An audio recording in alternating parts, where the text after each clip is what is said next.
I tried stand-up comedy in college. Okay, I did it for 3+ years in college at the University of Michigan, and you and I talk about Michigan a lot because we have an affinity for that school.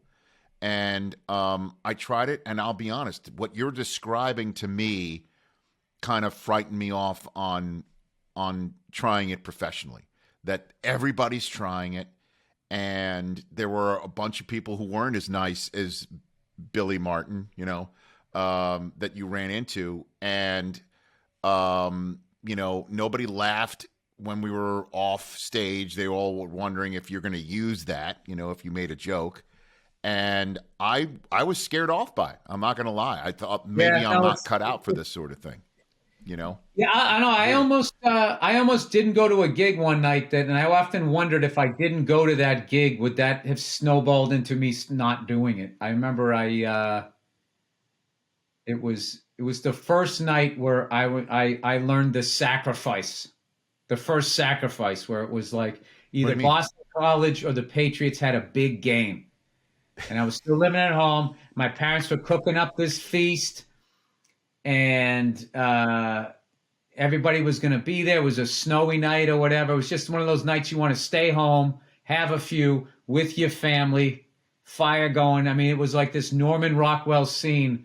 I could either stay here or I could drive all the way down to Rhode Island and stand in a restaurant doing stand-up while these lonely people watched the game I just left and didn't pay attention to me. Right. And I almost didn't go. I was like, I don't feel like going.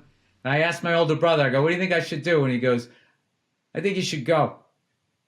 And I said, all right. And then the second I got in my truck and I drove down, I was like, I was just thinking, oh, thanks. The second I got out of the house, I was like, yes, this is what I want to do. I mean, I don't think I would have quit, but like, it was just, I always think that was like a critical moment early of this little thing to get over and to learn, like, no, New Year's Eve, people are going out with the love of their life or whatever. You are going to work. Friday, Saturday night, you're going to walk down the street in New York City and see all these guys on dates with these beautiful women, and you're going to work. Or they're coming to the show and they're doing this. So, the makeup part was earlier in the week when you watched them all going to work and you didn't have to go to work, and I'm hanging out, we'll see a movie, right? That's what it was. But the only time that did feel good, though, I felt, was when I was with another comic. But other than that, I definitely had that, there is something unsettling as you're pulling away from the herd, and they're getting 2 years of a language, and they went to college, and now they're in grad school, and now they have an internship, and then they're in their, and then they get married. Now they're having a couple of kids, and you're just sitting there, I've got 30 minutes of stuff now. Right. Yeah, and your 20s blow by, and all of a sudden you're in your mid-30s, and nobody still seems to care, and you're sleeping on a futon.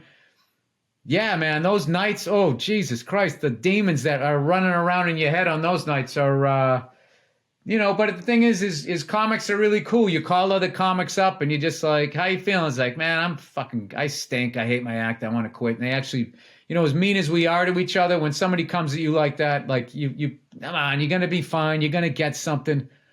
What were you going to do, huh? Were you going to manage your lows?